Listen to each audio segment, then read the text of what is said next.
Today, I want to talk about Stephen King's writing advice. I probably don't need to explain who Stephen King is, and he's given a lot of writing advice over the years. I've read his book on writing, but I also found this list of his writing rules, which I'll link in the description. It's all fairly practical stuff, so I picked out a few that caught my eye. Number 1, first write for yourself, then worry about the audience.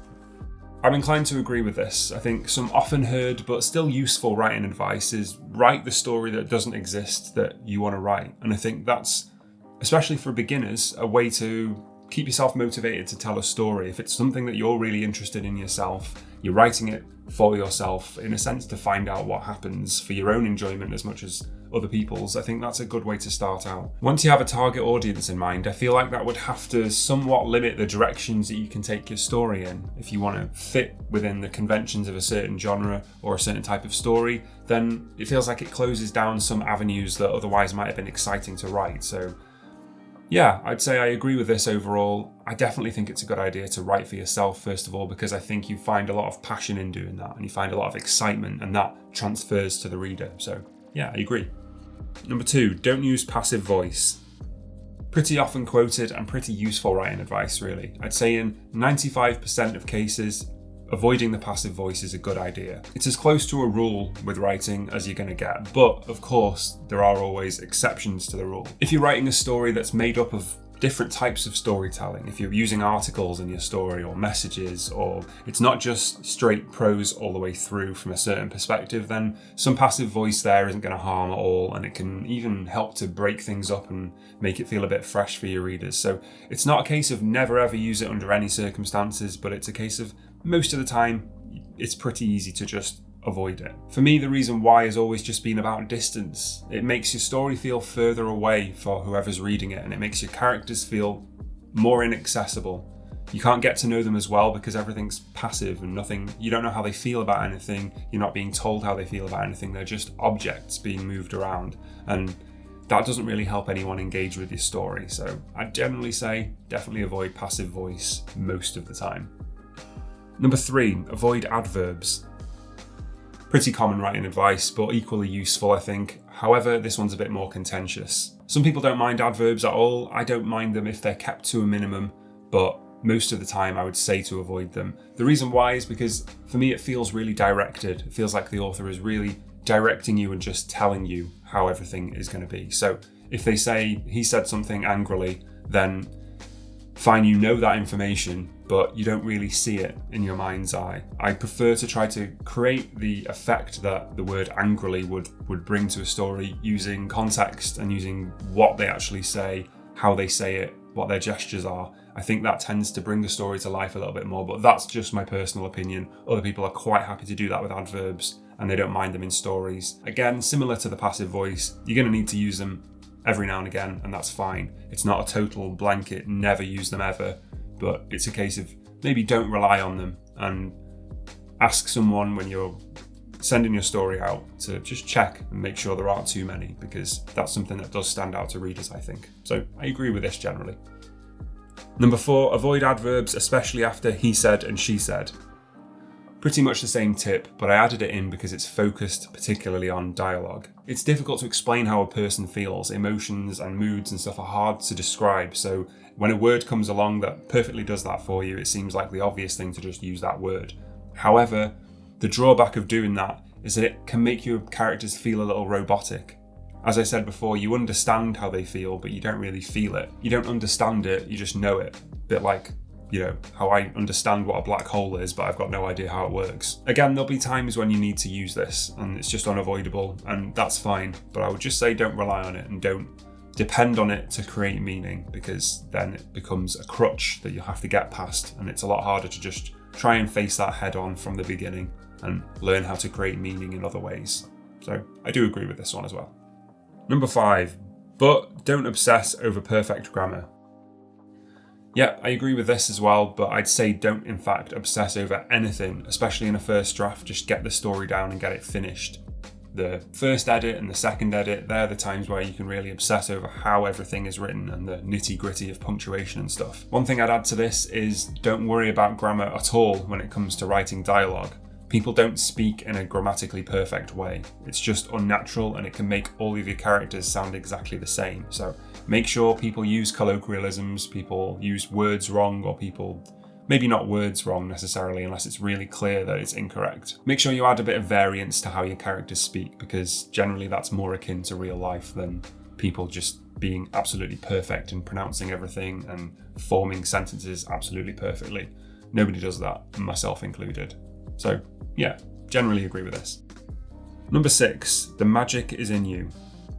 I do agree with this one, and I think what occurs to me when I read that is to think about beginner writers, because a lot of the time when someone starts doing something for the very first time, what they feel like they need to do is go out and get all of the information. They need to learn all of the stuff. They need to understand how everything works and take that and absorb it into themselves. What they don't realise is that the most important parts of writing they probably already have.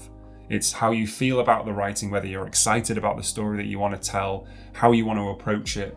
You can learn things, all of those things are tools that can help you get that out, but that stuff is already in you. Ideas always come from inside your mind, and they're probably the most important source of energy as you're trying to write a whole story. But you already probably have that. If you're even thinking about writing a story, then you probably have an idea already, and that's the most important part. Everything else you can go out and learn, but that stuff you've got to have, and that magic is in you, as he says. So I agree. Number 7, you have 3 months. He talks about writing a book in 3 months or a season, and I really disagree with this one. I've done that myself once. I spent quite a while planning a novel, and then I wrote it all in 3 months, furiously every day. I wrote about 3,000 words, and by the end of it, I absolutely hated it because that was not the way to write for me. This one's going to be down to personal preference, and you might not necessarily know whether this is too long or too short a time for you to write a book until you figure out how you work. Maybe it's because he's a professional and is used to deadlines and getting things out to a whole host of other people that need to read the work, but I think especially when you're just starting out and you're not published yet, it takes as long as it takes. And as long as you're steadily working on it and you're still invested in the story, it doesn't really matter how long it takes. A question that I don't think really occurs to readers very much is, I wonder how long it took them to write this, unless the book is like really long, in which case they might, legitimately wonder about that. But for an 100,000 word novel, no one's worrying about how long it took you. It seems a bit arbitrary to me to say 3 months. Why? What happens after 3 months? You don't forget the idea, it doesn't get wiped out of your mind. So I don't agree with this one. I think as long as you're still working on your project, as long as you still enjoy it and you still remember what the story is all about, you're fine. Do whatever you need to do and take as long as you need to take. Number 8, write 1 word at a time. This is something that I'm pretty sure he said in interviews when people ask him, how did you write this book? He says 1 word at a time. And it might sound really sarcastic at first, but it's not. It's the most practical writing advice there is, I think. The reason I think it's such good advice is because if you take a beginner author or even an experienced author and say, write this novel, and you give them an idea for it, it's such a large undertaking. There's so many moving parts to it that it causes a block. At least for me, it causes a block in my brain. I'm like, where do I start? How do I approach this? What form do I even put this into? It's too cumbersome a thing to really control. But if you say write the first chapter of a novel, that seems more doable. Or if you say write the opening paragraph to a novel, that's even more doable still. There's no way to write a novel other than 1 word at a time. There is no other way to approach it. So it's the simplest answer, and it might seem sarcastic, but it makes a lot of sense. So I definitely agree with this. 1 word at a time, that's all you can do. Number 9, stick to your own style. I agree with this, but I think it's easier said than done. If I was going to add to this, I would say find your own style rather than stick to your own style. Writers have influences for a reason. Things that affect how they write, things that they enjoy in other people's work that they want to apply to their own writing, and that's natural and it's unavoidable really. If you read a lot, which most writers do, then you're naturally going to absorb some of the stuff that you love from other people's work. It's not plagiarism, it's a totally different thing, but it's really hard to balance doing that and also writing in your own voice. I think it's something that just comes from writing a lot and writing confidently, which is a whole other difficult thing. The first few novels I wrote, I definitely had someone else's work in mind when I was writing them, and as a result they didn't turn out all that well. It seems really obvious now in hindsight that I was being too heavily affected by other people's work, but at the time I didn't really realise. I just admired it, and then I tried to write something that I thought was inspired by it, but really it was just too heavily influenced. My advice on this would be to try and check yourself. If you're writing a story and you're constantly reminded of another one that you love,